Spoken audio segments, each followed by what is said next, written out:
వి gold trusted gold buyers మీరు తాకట్టు పెట్టిన బంగారాన్ని విడిపించి ఈ రోజు ఉన్న మార్కెట్ ధరకు కొనబడును.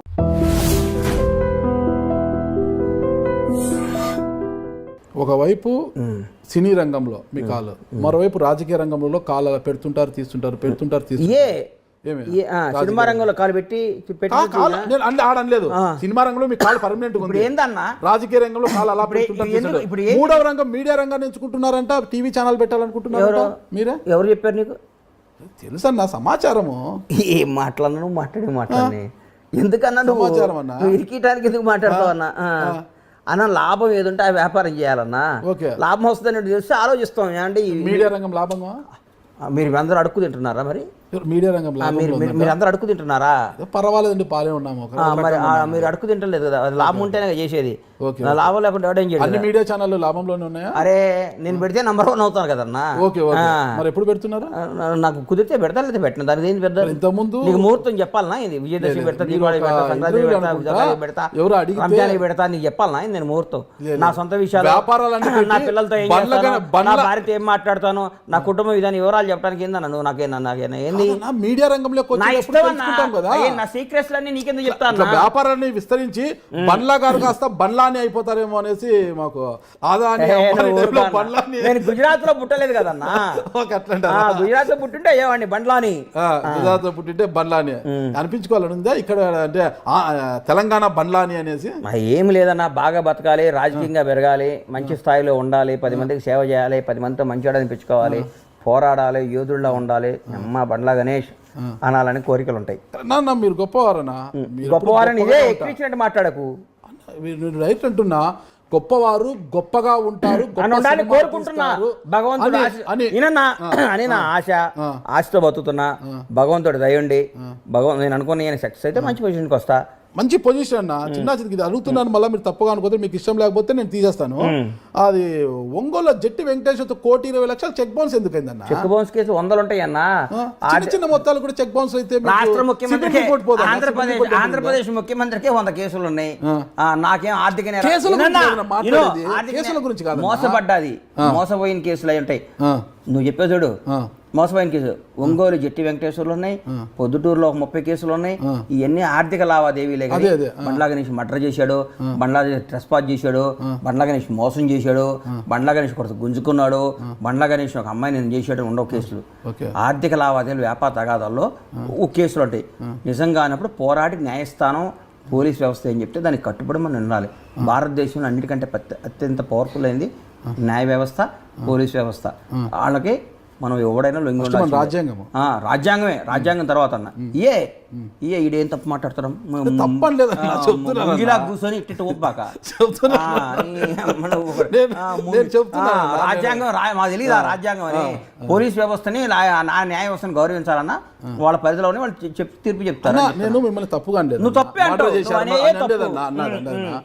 ఇలాంటి చిన్న చిన్న దానిలో కూడా చెక్ బౌన్స్ వస్తే అన్నకు ఆర్థిక అంటే సిబిల్ రిపోర్ట్ దెబ్బతినడము, ఆర్థికంగా అన్నకు చెడ్డ పేరు కదా. అరే బండ్ల గణేష్ గారు ఏంటి 1,20,00,000 చెక్ బౌన్స్ అని ఒక చర్చ అనేది వస్తుంది. 1,20,00,000 ఆర్థిక సిబిల్ రేట్ దెబ్బతింటారని ఈయనోడు కూడా చెక్ కేసేస్తే దాన్ని పోయి కట్టమంటావా? అది క్లారిటీ నేను కట్టమంటావా అంటున్నా.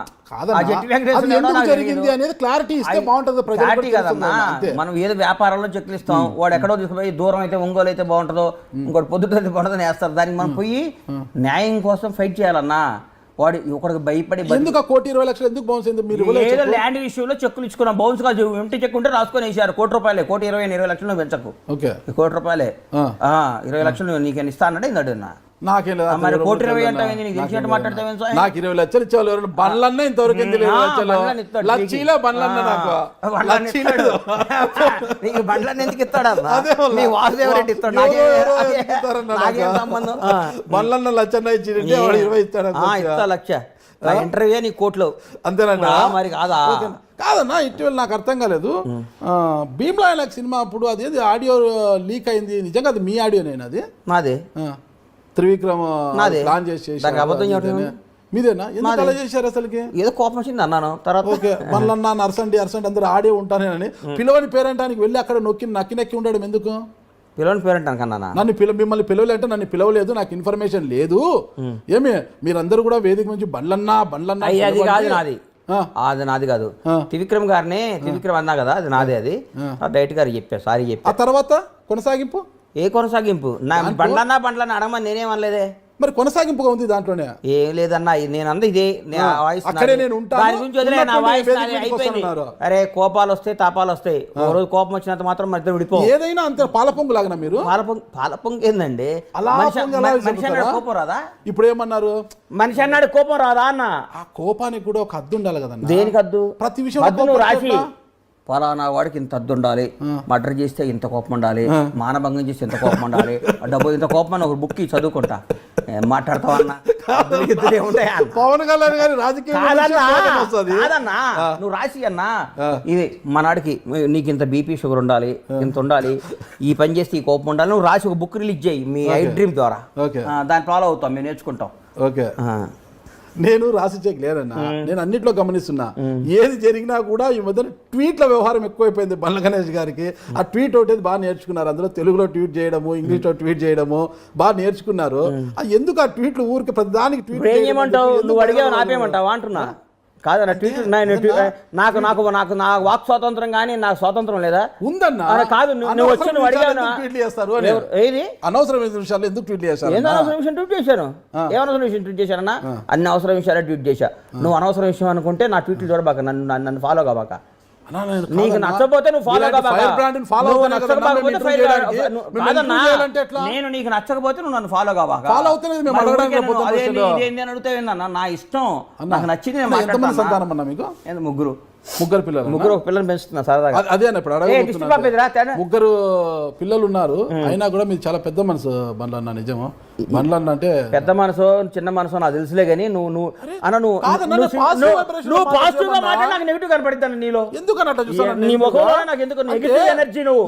నువ్వు నెగిటివ్ ఎనర్జీ అన్నా, నువ్వు పాజిటివ్ గా మాట్లాడి నెగిటివ్. అట్లాగే బండ్లగా మాట్లాడిన ఊరు రచ్చ చూడు. నువ్వు పాజిటివ్ గా మాట్లాడి నాకు డౌట్ వచ్చింది, ఇది అక్కడ ఇరికిస్తుండే ఎదురా నాయన అని. నాకు అందుకని నీకేదో నాకు నా అభిప్రాయం అది. నీకు దండం అన్నా, నీకు దండం కాదన్నా, ఎంత తోడైనా ఒకరిని పెంచడమే అభిప్రాయం. అది కూడా అబద్ధాన్ని కాదన్నా. నాగరాజన్ అంటే చాలా ఇష్టం, చాలా ప్రేమ. నేను చెప్పమంటావా? నీ దగ్గర కూడా అబద్ధం అడి ఏందన్నా? నేను నా మనసులో మాట్లాడుతాను. ఎంత టోళ్ళకైనా ఒకరిని పెంచడం కష్టం. అంటే మీకు ముగ్గురు పిల్లలు ఉన్నాయి, ఇంకొకరిని మీరు దత్త తీసుకున్నారు అంటే ఎంత గొప్ప మనసు మీది. పిల్ల ఎక్కడో నేపాల్లో పుట్టి ఇక్కడికి వచ్చింది. అదే 2 నెలల పిల్ల ఊరికే ఉంటుంది. ఇప్పుడు నా ఎలా వచ్చింది ఇక్కడికి? వాళ్ళ అమ్మ నాయన మా దగ్గర పనిచేస్తారు. ఓకే, ఒక రోజు పోతుంటే పాపం నైట్ పైకి కింద విపరీతంగా ఏడుస్తుంది ఆ పిల్ల. ఏడుస్తుంటే పైకి పోయినాక మా భార్య ఆ పిల్లోడు కూడా తెలియదు అప్పటి వరకు నాకు. ఏడుస్తుంది వాళ్ళ పిల్లోడు ఎవరంటే, 2వ పిల్ల వాళ్ళ మదర్ పాలు సరిపోవట్లేదంట అంది మా ఆవిడ. సరిపోవట్లేదంటే తీసుకున్నాం. ఆ రోజు ఎత్తుకున్నాం, ఈ రోజు సంఖ్య దింపలేదు ఇంకా. ఇప్పుడు అన్న కొందరు కుక్కల్ని పెంచడం, కొందరు పక్షుల్ని పెంచడం నా మాట హాబీ. ఒక పసిపిల్ల, ఆ పిల్ల గొప్ప గుణము అంటున్నది, చాలా గొప్ప గుణం. అది గొప్ప గుణమో అవన్నీ నాకు చెప్పకన్నా, నాకు నచ్చింది. బంగారు రావే దాతల్లి. టిష్యూ పేపర్ ఇరా. ఇగో నమస్తే పెట్టు. హలోను ఇగో ఇదంతా అమెరికా డ్రెస్లో నువ్వు. ఓకే, ఇండియా వాడుతుంది ఇది మాది. ఓకే, ఏం పేరు పెట్టావన్నా? నీ పేరేందమ్మా? నీ పేరేందిరా? చూడు అన్న, చూడు తుడుచుకో. నీ పేరేంటి చిట్టి? బుజ్జి చెప్పున్నా. నీ పేరేందమ్మా? నీ పేరేంది? నీ పేరేం తల్లి? నాన్నకు ముద్దు పెట్టు. పెట్టవా? పెట్టవా? నాన్నకు ముద్దు పెట్టవా?